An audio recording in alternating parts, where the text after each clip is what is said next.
আসসালামু আলাইকুম ব্রো টেকিসে আপনাকে স্বাগতম এবং আমরা আজকে কথা বলবো একটি বাজেট ফ্রেন্ডলি নেকব্যান্ড নিয়ে। আজকের নেকব্যান্ডের মডেল হচ্ছে হোকো ES70।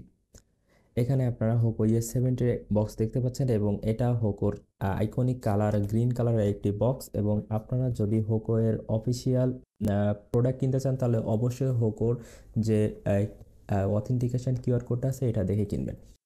তো আগে বলে রাখি, এটা কোনো স্পন্সর ভিডিও না, এটা আমার ফ্রেন্ডের জন্য আমরা কিনে নিয়ে এসেছি এবং আমি ব্যবহার করে এটার পারফরমেন্স, বিল্ড কোয়ালিটি, সাউন্ড এবং ইউজার এক্সপিরিয়েন্স আপনাদের মাঝে শেয়ার করব। আনবক্সিংয়ের আগে এটার স্পেসিফিকেশন সম্পর্কে কিছু কথা বলি। হোকো তাদের ওয়েবসাইটে উল্লেখ করেছে এটাই ব্যবহার করা হয়েছে ব্লুটুথ 5.3 এবং চিপসেট হিসাবে এটাই ব্যবহার করেছে JL7003, যেটা প্রসেসিং পাওয়ার হিসাবে আছে 32 বিট ডুয়েল ইস্যু ডিএসপি, যেটা সর্বোচ্চ 160 মেগাহার্জ পর্যন্ত উঠতে পারে। ব্যাটারি হিসাবে এটাতে ইউজ করা হয়েছে 500 mAh এর একটি ব্যাটারি, যেটা হোকো ক্লেম করছে 80 ঘন্টা প্লেব্যাক দিবে, বাট আমরা ইউজার এক্সপিরিয়েন্স করে এত বেশি প্লেব্যাক টাইম পাই নাই এবং এটা নিয়ে আরও সামনে বিস্তারিত বলবো। এই প্রোডাক্টটিতে ল্যাঙ্গুয়েজ হিসাবে দুইটা ল্যাঙ্গুয়েজ ইউজ করা হয়েছে। হোকো যেহেতু একটা চাইনিজ কোম্পানি সেজন্য এটাই আছে চাইনিজ এবং ইংলিশ ল্যাঙ্গুয়েজ সাপোর্টেড। এবং কালার হিসাবে এটা আছে ব্লু, ব্ল্যাক এবং পার্পল। আপনারা 4টা ভেরিয়েন্টে আপনারা পেয়ে যাবেন এই হেডসেট। প্রথমে যদি প্রোডাক্টটা আপনি হাতে নেন তাহলে একটা প্রিমিয়াম ফিল হবে এবং এখানে আপনার দেওয়া হয়েছে একটি কার্বন ফাইবার ফিনিশ, দুইটা ক্যাপসুল এবং ক্যাপসুল দুইটা দেখতে একটু বড়, কারণ এখানে বড় ব্যাটারি ইউজ করা হয়েছে। যেহেতু 500 mAh এর একটি ব্যাটারি ইউজ করা হয়েছে একটু বড় তো হবেই। নেকের বিল্ড কোয়ালিটিটা যদি বলি তাহলে এটা একটু মোটা হলেও এটা সিলিকন মেড এবং উপরে রাবার ফিনিশিং দেওয়া হয়েছে, যেটা একটি প্রিমিয়াম ভাইব দেয়। ক্যাপসুল থেকে নেক ব্যান্ডের যে ওয়্যার সেটাও মোটামুটি শক্ত বলেই মনে হয়েছে। এইখানে ব্যবহার করা হয়েছে ম্যাগনেট, যেটা শুধুমাত্র ম্যাগনেট দুইটা অ্যাটাচ করে থাকার জন্য ব্যবহার করা হয়েছে। এখানে কোনো প্লে পজ বা কোনো সেন্সরে কিছুই পাবেন না।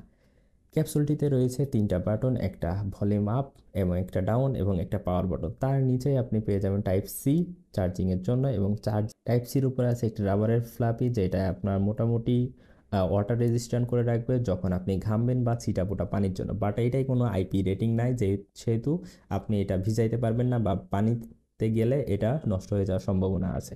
তো মোটামুটি বিল্ড কোয়ালিটি আপনাকে হতাশ করবে না আমার মনে হয়। আর এটার ওয়েট আছে 43 গ্রাম, যেটা মোটামুটি ভালো এবং এটা আপনার ব্যবহার করতে করতে একটু সময় লাগবে। তো দেখতে বড়, বাট এটা ব্যবহার করতে করতে আপনার ঠিক হয়ে যাবে। সাউন্ড কোয়ালিটি যদি বলি, এটা বেস লাভারদের জন্য ভালো, কারণ মোটামুটি একটা অ্যাভারেজ মানের হেডফোন থেকে এটা সাউন্ড গুড, বাট মিড বেজে এটা সাউন্ড আপনাকে একটু হতাশ করবে। বাট আপনি যদি সাধারণ ইউজার হন, সাউন্ড নিয়ে এত বেশি কনসার্ন না হন বা একদম আপনার প্রফেশনাল লেভেলে সাউন্ড না চান, একটা বাজেট ফ্রেন্ডলি হেডফোন থেকে আপনার যদি একটা এক্সপেকটেশন যতটুকু আছে, আশা করি তার থেকেও বেশি আপনার এটা সার্ভিস দিবে।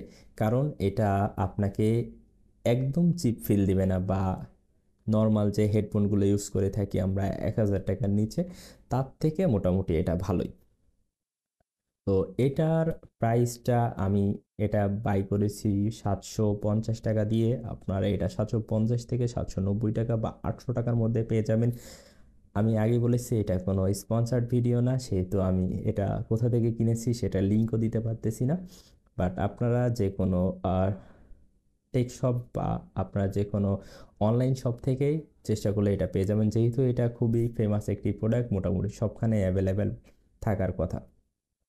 একটা জিনিস মনে রাখবেন, ES70 একটু আগের মডেল, বাট এর পরে হোকো যেগুলো মডেল নিয়েছে সবগুলো 200 mAh এর ব্যাটারি দিয়েছে এবং এই একমাত্র নেকব্যান্ড দেখলাম যেটা বাজেট ফ্রেন্ডলি এবং এটাই 500 mAh এর ব্যাটারি আছে। সো আপনারা চেষ্টা করবেন এই মডেলটা একটু পুরনো হলেও নিতে, বাট কারণ আপনার নতুনগুলোতেও ব্লুটুথ 5.3 ইউজ করা হয়েছে, এটাই 5.3 এবং আমি আগে বললাম এটাই চিপ হিসাবে JL7003 ইউজ করা হয়েছে এবং নতুনগুলোতেও সেম চিপসেটই ইউজ করা হয়েছে। তো এটা আপনারা দেখে নেবেন।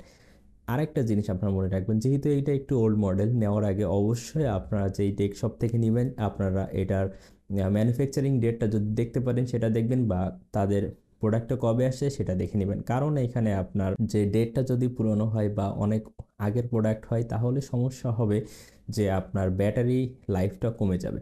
এবং এটার ওয়ারেন্টি হিসাবে দেওয়া আছে 3 মাস, বাট এটা আমার কাছে একটু কম মনে হয়েছে হোকোর। এখানে একটু কাজ করা উচিত ৩ মাস থেকে ৬ মাস বা ১ বছর করলে আরো ভালো হয়। বাট বাজেট ফ্রেন্ডলি হিসাবে ৬ মাসই আমার মনে হয় যে এক্সপেক্ট করা যায়। আশা করব হোকো এই জিনিসটা সামনেও খেয়াল করবে। এটা আমাদের চ্যানেলের ১ম ভিডিও এবং অবশ্যই আপনারা আপনাদের মতামত দিয়ে রাখবেন এবং আপনার মূল্যবান মতামত দিয়ে আমাদের চ্যানেলের সাথে থাকবেন। আশা করি আপনাদের জন্য নিত্য নতুন প্রোডাক্ট নিয়ে, নিত্য নতুন ভিডিও নিয়ে, নিত্য নতুন টেক গল্প নিয়ে আপনাদের মাঝে আসতে পারবো। আজকের ভিডিও এই পর্যন্তই। দেখা হচ্ছে পরবর্তী ভিডিওতে। ততক্ষণ ভালো থাকবেন, সুস্থ থাকবেন। আসসালামু আলাইকুম।